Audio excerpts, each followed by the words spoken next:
शिक्षालाई सुधारेर उत्पादनमुखी बनाउन सके मात्र समाजवादमा पुग्न सकिन्छ। माओवादी अध्यक्ष पुष्पकमल दाहाल प्रचण्ड। नवलपुर 1 मा कांग्रेसबाट शशाङ्क कोइराला र विनोद चौधरी, माओवादीबाट प्रचण्ड सिफारिस।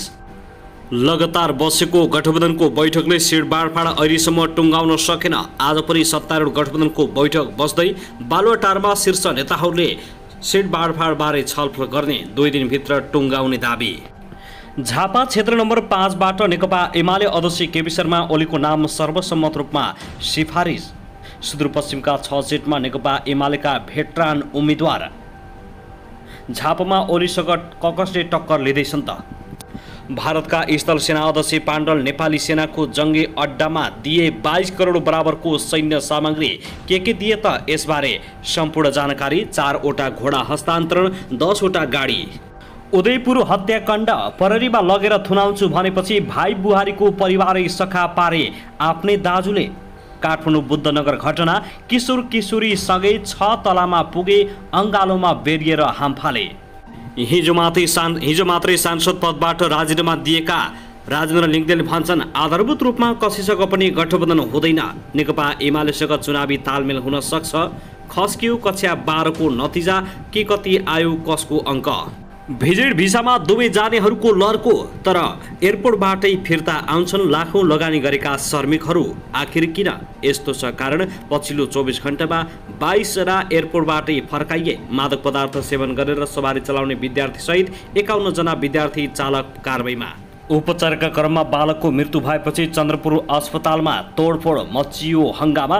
क्याम्पसका 2 वटा बस तोडफोड, नजिकै चेतावनी पत्र भेटियो। कपिलवस्तुको बाढगमनमा घट्यो यस्तो घटना। नयाँ बस पार्कको मित्रनगरमा काठमाडौँ महानगरले चलायो डोजर। रौतहटमा करेन्ट लागेर 1 बालकको ज्यान गयो। जबरजस्ती करडी गरेको आरोपमा 13 वर्षपछि अपराधी पक्राउ। अस्पताल भवन अल्पत्र पार्ने निर्माण व्यवसायीको तस्बिर टाँसेर विरोध प्रदर्शन। गुल्मीमा डेङ्गुको आतंक बढ्न थाले, डेङ्गु संक्रमित। 60 वर्षीय वृद्धलाई जबरजस्ती बलात्कार गरेको आरोपमा 1 जना युवक पक्राउ। यसरी गरेका थिए बलात्कार, कोही नभएको मौका छोपी बलात्कार गरेको खुलासा। नेपाली बजारमा ग्यासको मूल्य फेरि बढ्यो। पेट्रोल र डिजेल मटिरियलको मूल्य पनि भारतले फेरि घटाएर पठायो।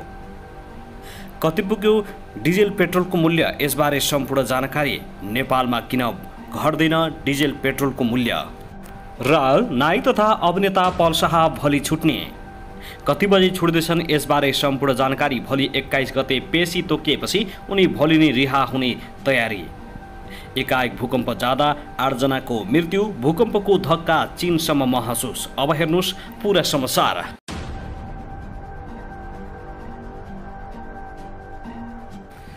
दर्शकबिन नमस्कार। युट्युब च्यानल नेपाली खबर मिडियामा तपाईहरूलाई हार्दिक स्वागत छ। यदि हाम्रो च्यानललाई अहिलेसम्म सब्स्क्राइब गर्नुभएको छैन भने सब्स्क्राइब गरी नजिक रहेको बेल आइकन दबाई हामीसँग जोडिनुहोला। दर्शकबिन सदाझै आज पनि हामी तपाईहरुमाझ देशभरका विभिन्न खबरका साथ उपस्थित भइसकेका छौं। यो भिडियोलाई अन्तिमसम्म हेरी हामीले साथ दिनुहोला। दर्शकबिन हाम्रो मेहनतको लागि एउटा सानो लाइक गर्न भनी नभुल्नुहोला। कहाँदेखि हेर्दै हुनुहुन्छ, के भन्न चाहनुहुन्छ, तपाईको मनमा लागेका प्रतिक्रिया अवश्य पनि कमेन्ट गर्न नभुल्नुहोला। दर्शकबिन के तपाईँ हाम्रो च्यानलमा नियमित श्रोता हुनुहुन्छ? यदि नियमित हुनुहुन्छ भने तल कमेन्ट बक्समा नियमित अथवा रेगुलर लेख्नुहोस्। यदि तपाईँ नयाँ हुनुहुन्छ भने सब्स्क्राइब गरी जोडिनुहोस् ताकि नयाँ अपडेटका साथ हामी तपाईहरुमा हरपल उपस्थित हुने गर्दछौँ। हाम्रा अपडेटहरू तपाईहरूलाई के कस्तो लागिरहेका छन्, सल्लाह सुझाव प्रतिक्रिया कमेन्ट बक्समा छोड्न नभुल्नुहोला। दर्शकबिन आउनुहोस् आजको पहिलो खबरतर्फ लागौं। जिल्ला प्रहरी कार्यालय उदयपुरले गोवाटारमा भएको 1 परिवारका 3 जनाको सामूहिक हत्या घटनाका आरोपितलाई सार्वजनिक गरेको छ। उदयपुरको बेलका नगरपालिका 7 मैनामयी गोवाटार बाबिङ खोलामा गत शुक्रबार एकै परिवारका 3 जनाको हत्या गरेको आरोपमा पक्राउ गरिएका नगरपालिका 7 गोवाटार बाबिङ खोलाका 43 वर्षीय नरबहादुर बस्नेत आरोपितलाई आइतबार जिल्ला प्रहरी कार्यालय उदयपुरले सार्वजनिक गरेको हो। मृतकको आफन्त पर्ने बस्नेतले 3 जनालाई घरायसी विवादमा खुकुरी प्रहार गरी हत्या गरेको स्वीकार गरेका छन्। हत्या प्रस्ताव फरार रहेको बस्नेतलाई इलाका प्रहरी कार्यालय रामपुर ठोक्सी लाले बेलका नगरपालिका 6 बरबोटेमा भाग्दै गरेको अवस्थामा हत्यामा प्रयोग गरिएको खुकुरी सहित नियन्त्रणमा लिएको जिल्ला प्रहरी कार्यालयले जनाएको छ। बेलका नगरपालिका 7 ग्वाटार स्थित बाबिङ खोलामा एकै परिवारका 37 वर्षीय राजकुमार बस्नेत, उनकी श्रीमती 33 वर्षीय सरिता बस्नेत र 12 वर्षीय छोरा सुजन बस्नेतको शव फेला परेको थियो। आरोपितले राजकुमार सहित उनकी श्रीमती र छोरालाई एकान्त स्थान बाबिङ खोलाको धानखेत नजिकै खुकुरी प्रहार गरी हत्या गरेको जिल्ला प्रहरी कार्यालय उदयपुरका प्रमुख प्रहरी नायब उपरीक्षक ज्ञानेन्द्र प्रसाद फुयालले जानकारी दिएका छन्। घटना बिहान 11:30 बजे भएको भए पनि एकान्त ठाउँमा भएका कारण प्रहरीले दिउँसो 3 बजे घटनाको बारेमा जानकारी पाएको जिल्ला प्रहरी कार्यालय उदयपुरले जनाएको छ। घरदेखि खेत जाँदै गरेका 37 वर्षीय भाइ राजकुमार बस्नेत, 33 वर्षीय बुहारी सरिता र 12 वर्षीय भतिज सुजन बस्नेतको उनको हत्या गरेको प्रहरीले जनाएको छ। बाबिङ खोलामा रहेको खेतमा धान गोड्न गइरहेका राजकुमारको परिवारलाई उनले एकै जिहान बनाएको प्रारम्भिक बयानमै स्वीकार गरेको प्रहरीले जनाएको छ। खुकुरी भिरेका नरबहादुरले भाइ राजकुमारलाई बाटैमा छप्काएर ढालेपछि खेत पुगिसकेका बुहारी सरिता र भती सुजनलाई खोलामा काटेर हत्या गरेको स्वीकारेको प्रहरीले जनाएको छ। एकान्त ठाउँमा रहेको खेतमा शुक्रबार बिहान 11 बजेको घटनाबारे 3-4 घण्टासम्म कसैलाई जानकारी थिएन। कसैले नदेखेको हुनाले निर्धक्क घटना घटाएर हिँडेका बस्नेतलाई प्रहरीले पक्राउ गरेको थियो। दर्शकबिन, त्यसैगरी आउनुहोस् अब अर्को खबरतर्फ लागौँ। दुवै संसदबाट हुबहुत पारित भएको नागरिकता ऐन 2063 संशोधन गर्न बनेको नागरिकता ऐन संशोधन विधेयक 2079 प्रमाणीकरणका लागि आज राष्ट्रपति कार्यालय पठाउने तयारी भएको छ। यसअघि प्रतिनिधि सभा तथा राष्ट्रिय सभाबाट पारित गरी प्रमाणीकरणका लागि पठाइएकोमा राष्ट्रपति विद्यादेवी भण्डारीले पुनर्विचारको लागि संसदमै फिर्ता गरिदिएकी थिइन्। त्यस लगतै प्रतिनिधि सभाले भदौ 2 गते संशोधन विधेयक पारित गरेको थियो। त्यस्तै राष्ट्रिय सभाबाट भदौ 17 गते हुबहुत पारित भएपछि प्रमाणीकरणका लागि राष्ट्रपति कार्यालय पठाउन लागेको संसद सचिवालयले बताएको छ। दर्शकबिन, त्यसैगरी आउनुहोस् अब अर्को खबरतर्फ लागौँ। नेकपा माओवादी केन्द्रका अध्यक्ष पुष्पकमल दाहाल प्रचण्डले अहिलेको निर्वाचन प्रणालीबाट भ्रष्टाचार मुक्त समाज परिकल्पना असम्भव भएको बताएका छन्। अहिलेको निर्वाचन प्रणालीलाई कायमी राखेर भ्रष्टाचार मुक्त समाज परिकल्पना सम्भव नभएको उनको भनाइ छ। मार्क्सवादी ज्ञान केन्द्रद्वारा काठमाडौँमा आयोजित नेपाली समाजको मार्गचित्र विषय कार्यक्रमलाई सम्बोधन गर्दै प्रचण्डले यो निर्वाचन प्रणालीले भ्रष्ट र दलाल पुँजीपति वर्गलाई नै अगाडि ल्याउने काम गरेको बताएका छन्। थाहै नपाई पार्टीका नेतालाई भ्रष्टीकरणमा जान बाध्य पार्ने बताउँदै उनले यसलाई अन्त्य गर्न कम्तीमा पनि जनताबाट प्रत्यक्ष निर्वाचित कार्यकारी प्रमुख आवश्यक भएको दावी गरेका छन्। चुनावपछि यो प्रणाली बदल्नका लागि म सडकमा जान्छु, सडकबाट मात्रै संविधानमा समाजवादको जे परिकल्पना गर्न खोजिएको हो, जे सपना देखेर कम्युनिस्ट र वामपन्थी एकता गर्न आवश्यक छ भनिएको हो, त्यसलाई प्राप्त गर्न र अहिलेको निर्वाचन मेसिनरी र शासन मेसिनरी बदल्नका लागि जनतामा जानुको कुनै विकल्प छैन, प्रचण्डको भनाइ छ। प्रचण्डले कृषिको क्षेत्रमा क्रान्ति नलाई आत्मनिर्भर अर्थतन्त्रको जग बसाल्न असम्भव भएको पनि बताएका छन्। रुस युक्रेन युद्धका कारण संसारभर आर्थिक सङ्कटको स्थिति पैदा भएको र अझ ताइवानको विषयमा अमेरिका र चीन आम्ने सामने भइसकेपछि नयाँ राजनीति ध्रुवीकरणको स्थिति देखा परेको उनको भनाइ रहेको छ। कतिपय मुलुक खाद्यान्न रोक लगाउने अवस्थामा रहेकाले यसले कालान्तरमा आत्मनिर्भर अर्थतन्त्र बचाउनका निम्ति नकारात्मक रूपमा ठूलो भूमिका खेल्ने बताएका छन्। राज्यले कतिपय निर्यात रोक्ने अवस्था आउन सक्ने भन्दै उनले अहिले नेपाल त्यस्तो स्थितिमा नरहेको पनि दावी गरेका छन्। दर्शकबिन, त्यसैगरी आउनुहोस् अब अर्को खबरतर्फ लागौँ। डाक्टरको लापरवाहीले बालकको मृत्यु भएको भन्दै रौतहटको चन्द्र निहागापुरमा रहेको चन्द्रपुर अस्पताल प्रणालीमा तोडफोड भएको छ। सोमबार बिहान करिब 5:30 बजेको समयमा चन्द्रपुर नगरपालिका वडा नम्बर 7 घर भएका रूपलाल माझीका 10 वर्षीय छोरा दिपेश माझीलाई सामान्य ज्वरो आएर उपचारका लागि अस्पतालमा ल्याइएको आधा घण्टामै ज्यान गएपछि स्थानीयहरू आक्रोशित भएका थिए। आक्रोशित स्थानीयले अस्पतालमा ढुङ्गा प्रहार गर्दा अस्पतालको सिसा फुटेको छ।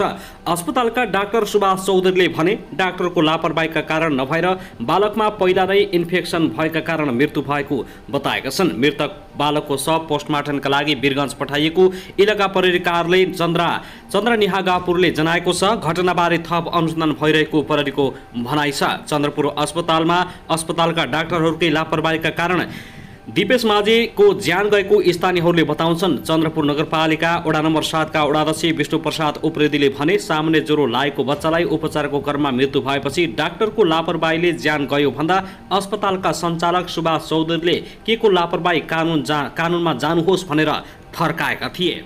दर्शकबिन त्यसैगरी आउनुहोस् अब अर्को खबरतर्फ लागौँ। राष्ट्रिय परीक्षा बोर्डले कक्षा 12 को ग्रेड वृद्धि परीक्षाको समय तालिका प्रकाशन गरेको छ। बोर्डका अनुसार 2079 असोज 30 गते अनिवार्य अङ्ग्रेजी एक विषयमा मात्र परीक्षा दिने परीक्षार्थीको सबै विषयको परीक्षा हुनेछ। दुई विषयमा परीक्षा दिने परीक्षार्थीका लागि आफूले परीक्षा दिने नम्बर मध्येको सानो कोड नम्बर भएको विषयको परीक्षा हुने भएको छ। त्यस्तै असोज 31 गते सोमबार दुई विषयमा परीक्षा दिने परीक्षार्थीका लागि परीक्षा दिने नम्बर मध्येको ठूलो कोड नम्बर भएको विषयको परीक्षा हुनेछ। परीक्षामा सहभागी हुन असोज 7 गते भित्र बोर्डको खातामा परीक्षा शुल्क बुझाउनु पर्नेछ। शुल्क 600 रुपियाँ तोकिएको छ। यो अवधिमा शुल्क बुझाउन नभ्याएका विद्यार्थीले 14 गतेसम्म दोब्बर दस्तुर तिरेर शुल्क बुझाउन सक्नेछन्। असोज 25 गते भित्र जम्मा गरेको शुल्कको भाउचर सहित आवेदन फारम बुझाउनु पर्ने बोर्डको सूचनामा उल्लेख गरिएको छ। दर्शकबिन आउनुहोस् अब अर्को खबरतर्फ लागौँ। राष्ट्रिय प्रजातन्त्र पार्टीका अध्यक्ष राजेन्द्र लिङदेनले आफू अब सांसदको भूमिका निभाउन नसक्ने घोषणा गरेका छन्। आज संसद बैठकमा सम्बोधन गर्दै उनले प्रतिनिधि सभाको कार्यकाल 4 मङ्सिरपछि पनि लम्ब्याउने तयारी गरिएकोमा असन्तुष्टि जनाउँदै सो घोषणा गरेका हुन्। सभामुख अग्निप्रसाद सापकोटाले संसदको विशेष समयमा लिङदेनलाई बोल्न 5 मिनट समय दिएका थिए। राजेन्द्र लिङदेनले आज संसदमा आफ्नो अन्तिम उपस्थिति भएको भन्दै रोस्टममै उभिएर बोल्ने इच्छा व्यक्त गरे र सभामुखले पनि अनुमति दिए। लिङदेनले भावुक सम्बोधन गर्दै भने, सभामुख महोदय, यो प्रतिनिधि सभामा यो कार्यकालका लागि आजको बैठक मेरा लागि अन्तिम हो। आफ्नो सम्बोधनमा राजेन्द्र लिङदेनले निर्वाचन घोषणा भइसकेपछि संसद जीवित रहनु नहुने राप्रपाको मान्यता रहेको उल्लेख गरेका छन्। प्रजातन्त्रमा विश्वास राख्ने राजनीतिक दलहरूले निर्वाचनलाई निष्पक्ष, स्वतन्त्र, धाँधली रहित बनाउनका लागि सरकार पनि चुनावी सरकारमा बदल्ने र निष्पक्ष सरकार बनाउनुपर्छ भन्ने धारणा थियो। तर राप्रपाको संसदमा जति उपस्थिति छ त्यसले संसदको निर्णयमा फरक पर्दैन थियो। त्यसकारण अब व्यक्तिगत रूपमा म संसदमा आउँदिन, लिङदेनले भनेका छन्। उनले भत्ता पकाउनका लागि मात्रै संसद आउँदिन भनेर पहिलेबाट आउन छाडेको पनि बताएका छन्। म चुनावको तयारीका लागि पनि आउन छाडेको थिएँ, तर संसदको आयु मङ्सिर 4 गते पछि पनि कायम राख्ने भन्ने कुराले मलाई लज्जित र दुखित तुल्यायो। बाटोबाटै संसद छोडे भनेर हिँड्नुको अर्थ हुँदैन। त्यसैले संसदमा सबैलाई सुनाएर जानु उपयुक्त हुन्छ भनेर यहाँबाट घोषणा गर्न चाहन्छु। आजबाट संसदको रूपमा उपस्थित हुने छैन।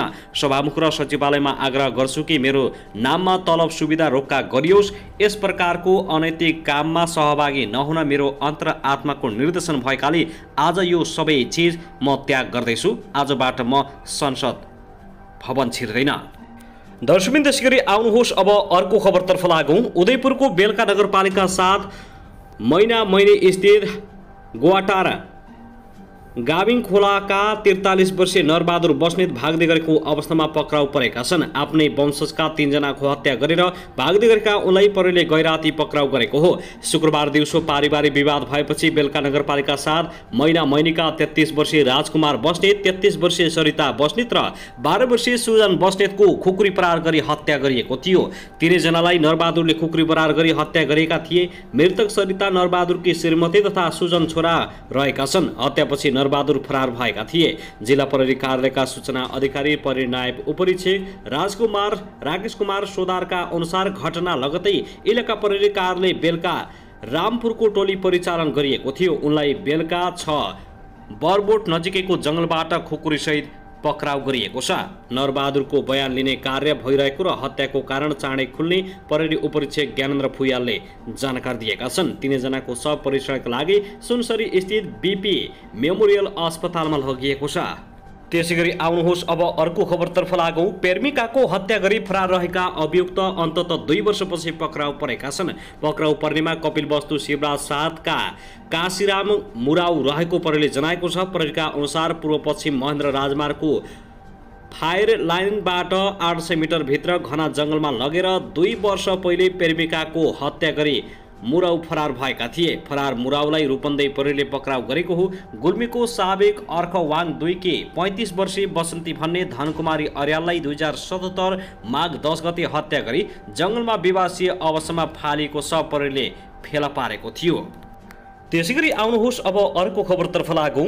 नेकपा एकीकृत समाजवादीका अध्यक्ष माधव कुमार नेपालले कांग्रेसभित्रको किचलुका कारण आगामी निर्वाचनका लागि सिट बाँडफाँड गर्ने काम नटुङ्गेको बताएका छन्। आज शनिबार विराटनगर विमानस्थलमा सञ्चारकर्मीहरूसँग कुरा गर्दै उनले केही दिनभित्रै गठबन्धनमा आबद्ध दलहरूले सिट बाँडफाँडको विषय टुङ्गाउने जानकारी गराएका छन्। आगामी निर्वाचनका लागि गठबन्धनभित्र दल सिट बाँडफाँडबारे सहमति जुटाउने प्रयास भइरहेको छ, तर सबै दलले आफ्नो अडान नछाडेकाले सहमति सकेको छैन। खास गरी कांग्रेसभित्र संस्थापन पक्ष इतर समूहले 100 सिटभन्दा कम लिएर गठबन्धन गर्न नहुने अडान राखिरहेको छ।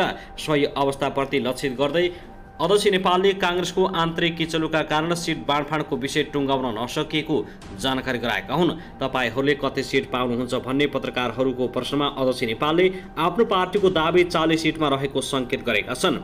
बाहिर मिडियामा तपाईहरूले नै 40 सिट भनेर लेखिदिनु भएको छ।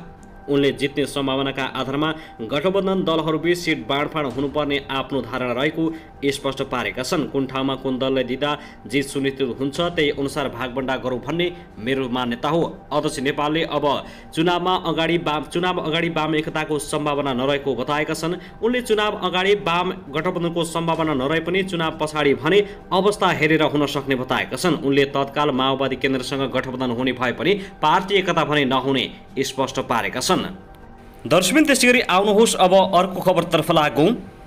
चीनको सिचुवान प्रान्तमा सोमबार गएको भूकम्पमा परे कम्तीमा 8 जनाको मृत्यु भएको छ। स्थानीय समय अनुसार सोमबार अपराह्न करिब 1 बजेतिर 6.8 म्याग्निट्युडको भूकम्प जाँदा उनीहरूको मृत्यु भएको समाचार संस्था सिन्हाले जनाएको छ। सिचुवान प्रान्तले अहिले कोरोना महामारी र लामो खडेरीको पनि सामना गरिरहेको छ। सिचुवानको राजधानी छेङदुमा अहिले 1000 जना सक्रिय संक्रमित रहेको भन्दै त्यहाँ लकडाउन गरिएको छ। सिचुवान भूकम्पको उच्च जोखिममा भएको चिनिया प्रान्त हो। सन् 2008मा 8.2 म्याग्निट्युडको भूकम्प जाँदा 59,000 मानिसको मृत्यु भएको थियो। सन् 2013मा सिचुवान प्रान्तको अर्को सहर यानमा 7 म्याग्निट्युडको भूकम्प जाँदा 200 जनाको मृत्यु भएको थियो।